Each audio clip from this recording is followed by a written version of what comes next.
हरे कृष्णा। कल हमने आपको एक बहुत सुंदर कथा भेजी थी भगवान साक्षी गोपाल की, कि किस तरह साक्षी गोपाल भगवान जो कि वृंदावन से चलकर स्वयं भगवान जगन्नाथपुरी तक गए। मैं ये रिक्वेस्ट करूंगा कि कल संडे की कथा आप जरूर सुनिए। अब भगवान साक्षी गोपाल की एक और लीला सुनिए, बहुत सुंदर आनंद आएगा।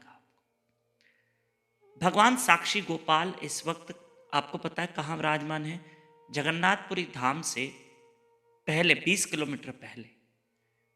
और आप जब भी जगन्नाथपुरी धाम जाएं तो साक्षी गोपाल भगवान के दर्शन अवश्य करना। तो आप सुनिए उनकी लीला कि जगन्नाथपुरी की जो राजा थे और जो रानी थी, तो उस रानी की इच्छा हुई, जो महारानी थी जगन्नाथपुरी की धाम की राजा की पत्नी, उनकी इच्छा थी रानी की कि मैं साक्षी गोपाल के दर्शन करने जाऊं।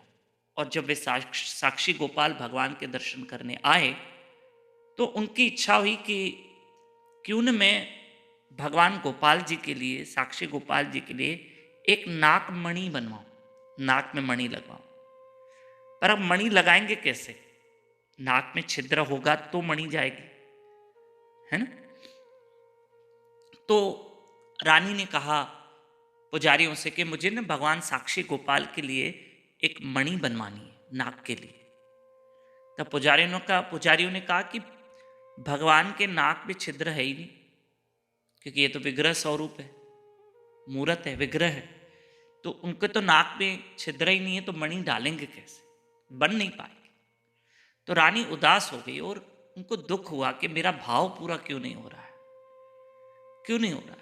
मैं जब भगवान को पहनाना चाहती हूँ, मेरा भाव है, मेरी श्रद्धा है। तो उन्होंने भगवान से कहा प्रभु मेरा ये भाव पूरा कर। तो कहा अब ठीक है। रानी गई, जगन्नाथपुरी पहुंची। जब वो रात में आराम में थी रानी, तो रात को स्वप्न में साक्षी गोपाल आए। ये सच्ची घटना है, भक्तमाल में कथा आती है। हाँ, भक्तमाल आप ग्रंथ पढ़ेंगे ना, उसमें आपको समझ में आएगा। तब उस भगवान ने कहा साक्षी गोपाल ने कि आप चिंता ना करो, आप मेरे लिए वो नाक की मणि बनाओ, मेरे नाक में छिद्र है। माता यशोदा ने, जब मैंने द्वापर युग में था मैं स्वयं, तब माता यशोदा ने तो मेरे नाक में छिद्र बनवाया था, करवाया था, अभी तक है। आप मणि बनवाओ, आप पुजारियों को मणि दे देना और वो नाक में मेरा छिद्र ढूंढ लेंगे और काम आपका हो जाएगा। जब रानी उठी स्वप्न में, स्वप्न देखकर उठी सुबह में, तो उसके आंख से आंसू बहने लगे कि भगवान इतनी लीला कर रहे हैं। उन्होंने नाकमणि बनाई, पुजारियों को दी। पुजारियों ने कहा भाई छिद्र तो है ही नहीं, हमने आपको कहा था। कहा नहीं, भगवान मेरे स्वप्न में आए थे साक्षी गोपाल, आप देखो उनके नाक में अभी भी छिद्र है, आप ढूंढो। जब पुजारी ने ढूंढा तो नाक में वो छिद्र मिला, उनको दिखा। और भगवान ने वो नाकमणि उस रानी की स्वीकार की और भगवान ने उनका भाव पूरा किया।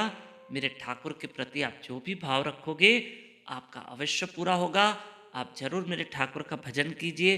हरे कृष्ण कृष्ण कृष्ण हरे हरे, हरे राम राम राम हरे हरे। जाइए जगन्नाथपुरी धाम, साक्षी गोपाल के दर्शन कीजिए, सुंदर दर्शन है। नए भक्त मेरे साथ व्हाट्सएप पे जुड़ सकते हैं, हम डेली घर बैठे आपको कथा भेज सकते हैं। 9284826810 इसी नंबर पे व्हाट्सएप पे अपना और अपने शहर का नाम लिखकर भेजिए। हरे कृष्ण।